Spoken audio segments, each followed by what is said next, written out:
اعوذ باللہ من الشیطان الرجیم۔ پناہ مانگتا ہوں میں اللہ کی شیطان مردود سے۔ بسم اللہ الرحمن الرحیم۔ شروع کرتا ہوں اللہ کے پاک نام سے جو بہت بڑا مہربان نہایت رحم والا ہے۔ وَلَقَدْ أَنزَلْنَا إِلَيْكَ آيَاتٍ بَيِّنَاتٍ وَمَا يَكْفُرُ بِهَا إِلَّا الْفَاسِقُونَ أَوَكُلَّمَا عَاهَدُوا عَهْدًا نَبَذَهُ فَرِيقٌ مِّنْهُمْ بَلْ أَكْثَرُهُمْ لَا يُؤْمِنُونَ وَلَمَّا جَاءَهُمْ رَسُولٌ مِّنْ عِندِ اللَّهِ مُصَدِّقٌ لِمَا مَعَهُمْ نَبَذَ فَرِيقٌ مِّنَ الَّذِينَ أُوتُوا الْكِتَابَ كِتَابَ اللَّهِ وَرَاءَ ظُهُورِهِمْ كَأَنَّهُمْ لَا يَعْلَمُونَ وَاتَّبَعُوا مَا تَتْلُو الشَّيَاطِينُ عَلَى مُلْكِ سُلَيْمَانَ وَمَا كَفَرَ سُلَيْمَانُ وَلَكِنَّ الشَّيَاطِينَ كَفَرُوا يُعَلِّمُونَ النَّاسَ السِّحْرَ وَمَا أُنزِلَ عَلَى الْمَلَكَيْنِ بِبَابِلَ هَارُوتَ وَمَارُوتَ وَمَا يُعَلِّمَانِ مِنْ أَحَدٍ حَتَّى يَقُولَا إِنَّمَا نَحْنُ فِتْنَةٌ فَلَا تَكْفُرْ فَيَتَعَلَّمُونَ مِنْهُمَا مَا يُفَرِّقُونَ بِهِ بَيْنَ الْمَرْءِ وَزَوْجِهِ وَمَا هُمْ بِضَارِّينَ بِهِ مِنْ أَحَدٍ إِلَّا بِإِذْنِ اللَّهِ وَيَتَعَلَّمُونَ مَا يَضُرُّهُمْ وَلَا يَنفَعُهُمْ وَلَقَدْ عَلِمُوا لَمَنِ اشْتَرَاهُ مَا لَهُ فِي الْآخِرَةِ مِنْ خَلَاقٍ وَلَبِئْسَ مَا شَرَوْا بِهِ أَنفُسَهُمْ لَوْ كَانُوا يَعْلَمُونَ وَلَوْ أَنَّهُمْ آمَنُوا وَاتَّقَوْا لَمَثُوبَةٌ مِّنْ عِندِ اللَّهِ خَيْرٌ لَوْ كَانُوا يَعْلَمُونَ۔ یقیناً ہم نے تیری طرف روشن دلیلیں اتاری ہیں جن کا انکار سوائے بدکاروں کے کوئی نہیں کرتا۔ یہ لوگ جب کبھی کوئی عہد کرتے ہیں تو ان کی ایک نہ ایک جماعت اسے توڑ دیتی ہے، بلکہ ان میں سے اکثر ایمان سے خالی ہیں۔ جب کبھی ان کے پاس اللہ کا کوئی رسول ان کی کتاب کی تصدیق کرنے والا آیا، ان اہل کتاب کے ایک فرقہ نے اللہ کی کتاب کو اس طرح پیٹھ پیچھے ڈال دیا گویا جانتے ہی نہ تھے، اور اس چیز کے پیچھے لگ گئے جسے شیطان سلمان کی حکومت میں پڑھتے تھے۔ سلمان نے تو یہ کفر نہ کیا تھا بلکہ یہ کفر شیطانوں کا تھا۔ وہ لوگوں کا جادو سکھایا کرتے تھے، اور بابل میں ہاروت اور ماروت دو فرشتوں پر جو اتارا گیا تھا وہ دونوں بھی کسی شخص کو اس وقت تک نہیں سکھاتے تھے جب تک یہ نہ کہہ دیں کہ ہم تو ایک آزمائش ہیں تو کفر نہ کر۔ پھر لوگ ان سے سیکھتے جس سے وہ مرد و عورت میں جدائی ڈال دے، اور دراصل وہ بغیر اللہ کی مرضی کے کسی کو کوئی نقصان نہیں پہنچا سکتے۔ یہ لوگ وہ سیکھتے ہیں جو انہیں نقصان پہنچائے اور نفع نہ پہنچا سکے، اور بالکین جانتے ہیں کہ اس کے لینے والے کا آخرت میں کوئی حصہ نہیں، اور وہ بدترین چیز ہے جس کے بدلے وہ اپنے آپ فروخت کر رہے ہیں۔ کاش کہ یہ جانتے ہوتے، اور اگر یہ لوگ ایماندار متقی بن جاتے تو اللہ تعالیٰ کی طرف سے بہترین ثواب انہیں ملتا اگر یہ جانتے ہوتے۔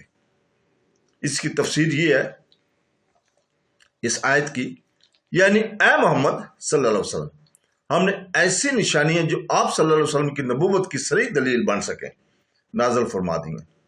یہودیوں کے مخصوص معلومات کا ذخیرہ، ان کی کتاب کی پوشیدہ باتیں، ان کی تعریف اور تبدیل احکام وغیرہ سب ہم نے اپنے